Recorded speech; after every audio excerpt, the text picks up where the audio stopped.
All right, good. Well, you guys know my name is Raymond Schwarzkopf, and I grew up on the south side of Chicago. And I always liked music and harmony and stuff like that, but I never knew anything about the Barbershop Society. So actually, my barbershop story starts because of my mom. I went to Northwestern University, go Wildcats, and I get a call from my mom, and she says, "Raymond, did you know there's a barbershop society?" And I said, "Yeah, right, Mom. What do they do? Get together and cut hair?" And she said, No. There was a poster up at work where she worked, and it was advertising a chapter show, like we ask a lot of guys to do, just put it up. And it said, somebody had written on the bottom of the poster, "All men of good character who love to sing, call Bill Just." And he had put those little tabby things on the bottom. We don't do that anymore. We have our texting and all of that stuff now, right? So she said, "You're the biggest character I know. Call him." That's my mom, right? You know? She missed the good part. Yeah, exactly. So I called this number, and on the end of the phone is this old voice, and he starts telling me about quartets and choruses and chapter meetings and contests and shows and all of this stuff. And I'm like, wow, this is kind of cool.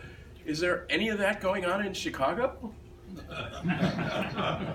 Well, unlike you all who just laughed at me, he didn't. But he should have, because at that time, in the late 70s, within a 50-mile radius of downtown Chicago, there were 22 chapters. Yes. Actively, yeah, exactly. You could sneeze and end up barbershop. And yet, I knew nothing about this. And so he said, "Yeah, I think there is." I said, "Well, is there anything up here?" And he said, "Well, let me check, and I'll call you back in about 10 minutes. So I hung up from him, and of course I went back to my study. It's my story. I'll tell it how I want. And sure enough, 10 minutes later, the phone rings in my dorm room, and it's Bill Just. And he says, "Yeah, in fact, there is a chapter that meets just south of the campus in Evanston, but it's about 2 miles away. Do you think you could find a way to get there? Because I might be able to get somebody to give you a ride or something." And I said, "I'll walk." He was like, "What? You'll walk?" He didn't realize, first of all, college student, I lived on the south end of campus. It was a mile walk up to my classes because the Tech Institute was on the north end of campus, so that was a mile up and a mile back. So going to walk 2 miles for singing, that would have been a no-brainer. And of course, at that time, if I needed to, I'd pay my 25 cents and get on the bus too. So I will never forget it. It was a Monday night, and it's the North Shore chapter. It's not around any longer, unfortunately. And so there I go down into Evanston at the North Shore chapter, and they met at the Knights of Columbus. And this was an old, huge stone building, and it had this big, bright red door with this big, long brass handle.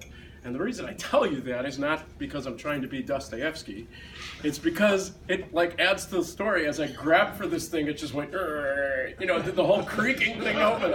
And part of me is thinking, okay, well, but I'm a young college student. I had no idea what I was getting into. Walked through the door and then into this open foyer, and all I could hear was, "When it's sleepy time down south." Right? You guys know that tag, right? Sure. So that's the bass line. "When it's sleepy time down south." Sing that, please.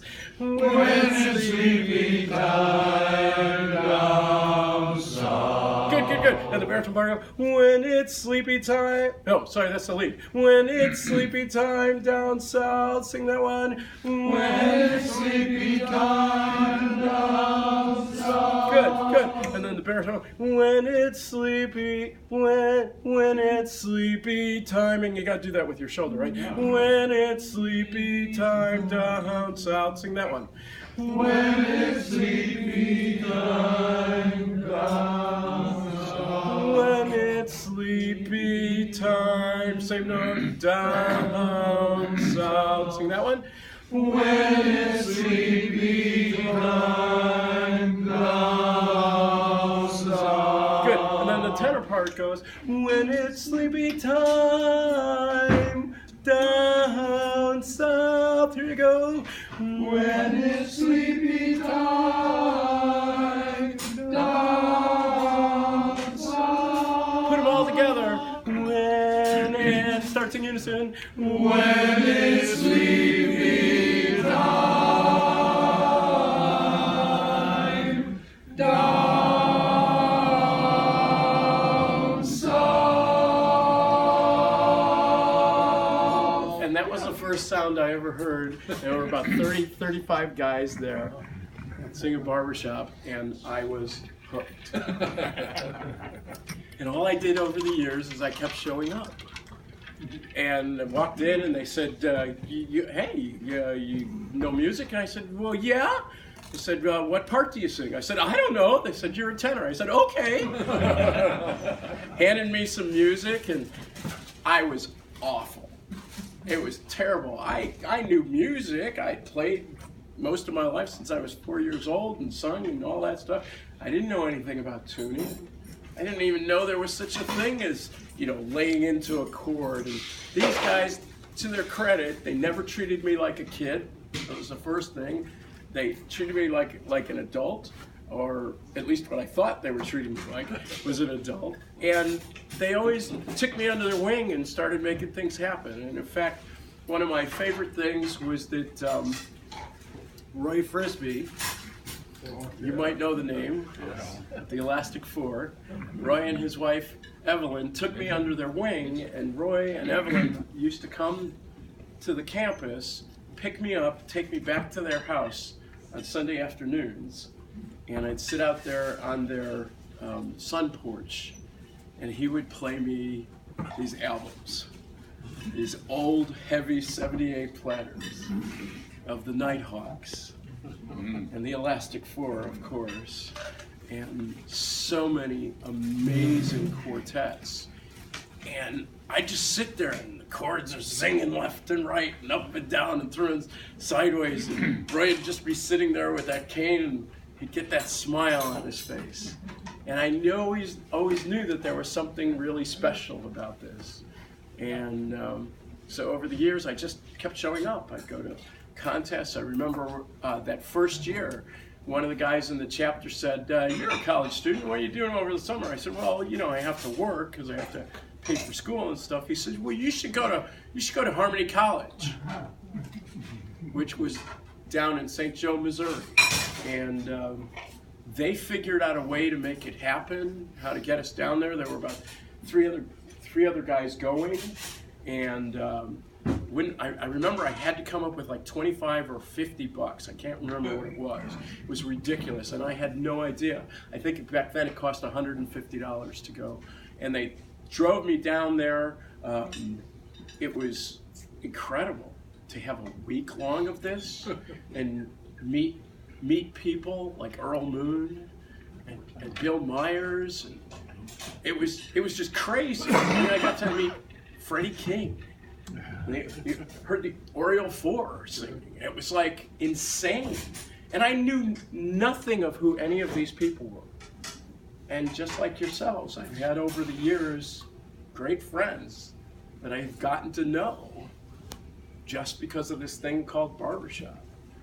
And I think probably now 90% of the people that I know, 90% of my friends are barbershoppers. And the beautiful thing is I can go anywhere.